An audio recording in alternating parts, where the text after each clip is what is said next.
Hello, Bob Fest. It's great to be here. Thank you very, very much. I want to start off by giving a special thank you to Ed Garvey for all his work and for permitting me to crash the party. Thank you, Ed, very, very much. Well, if anybody questions my ability to pick timing, I want you to understand that I am delighted to be between Jim Hightower and Jesse Jackson. This is a good place to be because we just heard from a great speaker and we're about to hear from a great speaker as well. Thank you, Kathleen, for that introduction, and I am honored to be here this afternoon.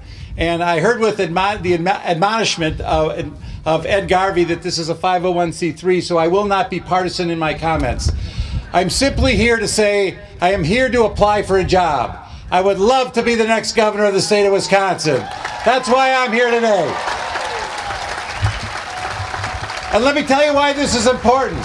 Why it's important to me, why it's important to you, why it's important to our families. I think all of us recognize that we are in the most difficult economic time that we have seen since the Great Depression. And we have seen, and I have seen as I've traveled around this state for the last 10 months, people who have lost their jobs, people who have seen their hours reduced, people who have been furloughed, people who have seen their wages cut, people who have lost their homes in foreclosure. People are struggling. And we have to recognize where people are right now.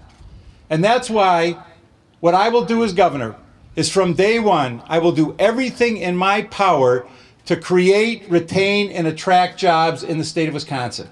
Because that's what we need, are jobs, jobs, jobs, jobs, jobs.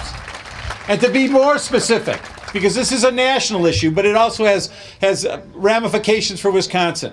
We have to look at our trade policies as a nation, because we have to make more stuff in the United States of America. We have to make more stuff in the United States of America. I am proud to be the mayor of the city of Milwaukee.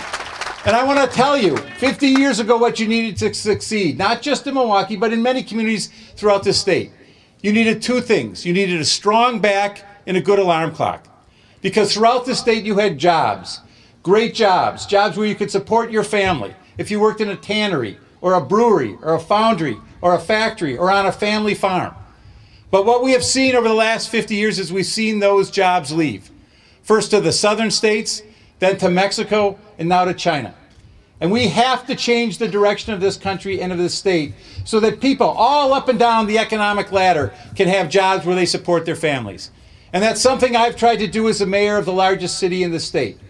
And all I ask you to do if you come to Milwaukee is drive in the area just east of Miller Park, the Menominee Valley, the area that used to be one of the biggest brownfield in this state. But we invested in there, and we put infrastructure, public investment to create roads, to create environmental amenities, and now we have thousands of jobs there. And we did that not by saying how lousy things are, we did it by being proactive, aggressive, and positive. And that's what we need as the governor of the state, someone who's going to be proactive, aggressive, and positive in creating jobs in this state. Now, on the other side of the aisle, we got two guys who just talk about how bad things are and how this is a lousy place to do business. Well, I'm here to tell you, you don't sell a car, you don't sell a house, you don't sell a dress by saying how lousy it is.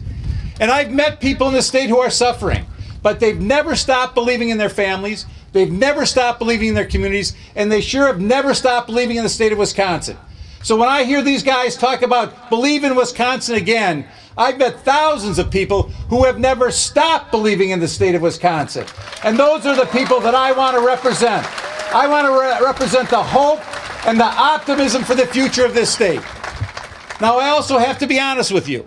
This is a very difficult time to be a governor in any state. Just a couple of weeks ago, I was on a plane. I saw a USA Today article right next to me.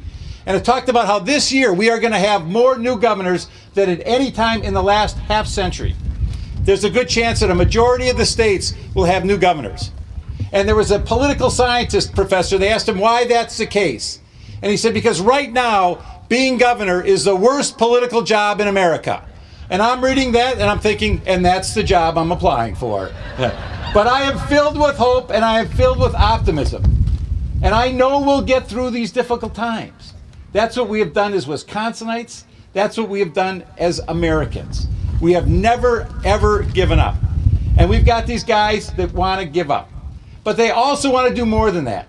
Right now, if I'm fortunate enough to win this job, I envision myself walking into the governor's office, and there'll be a nice welcome wagon basket with chocolates and flowers and a little card that says $2.7 billion structural deficit. So I know it's going to be difficult, but here's the dividing point that everyone here has to recognize. I would love to stand before you and say tax cuts for the middle class, tax cuts for working people, because they are the people that have been hurt in this economic downturn. But I can't say that until we get our head above water. But they're out there talking about $1.8 billion in tax cuts for the wealthiest and most privileged in this state. Now, I may be different from some people here, so I just want you to know, I actually like wealthy people. Just so you know, I have to be honest, I have 4 children. They are 11, 13, 16, and 17. And I'd be the happiest guy in the world if one of my kids fell in love with one of their kids and supported me in the manner to which I would like to be accustomed. But let's face it, we're talking about public policy here.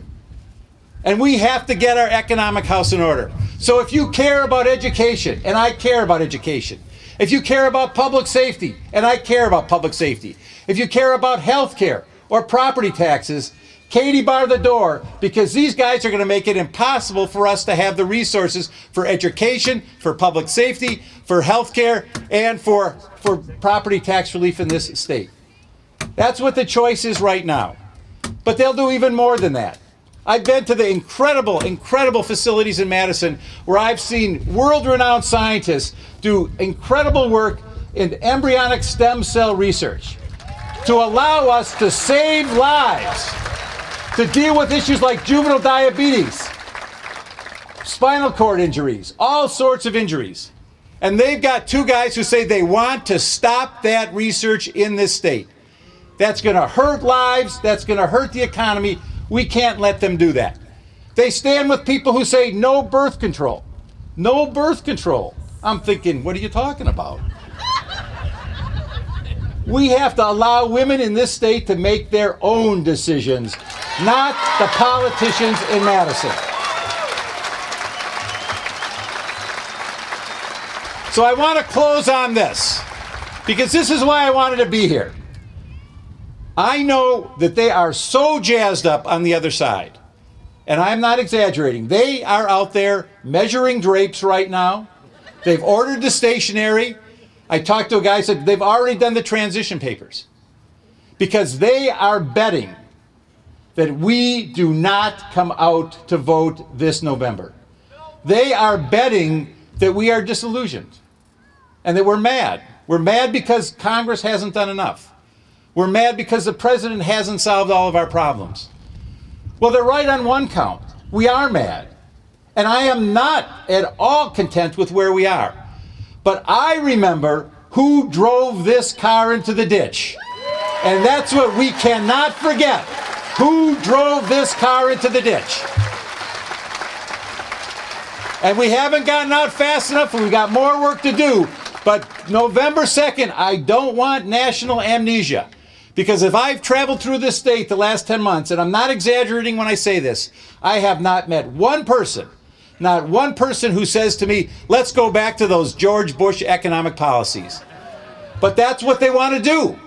They don't say it right now, but that's what they want to do. And that's what's at stake. So from my perspective, there's too much at stake. There's too much at stake to allow them to be right. It has taken us a while because, again, they are ready to go. They wanted to have this election in November of 2008. They were so mad. And so they've been ready to vote for the last 2 years. And now we've got to get ready, and we've got to get our friends out there. We've got to get people out here. Jim Hightower said it right. Democracy is about us. It's we the people, not they the people, not them the people. It's the ultimate participatory sport in this country. And this is the season when we've got to get out there. I need your help. I need your support. Thank you very, very much.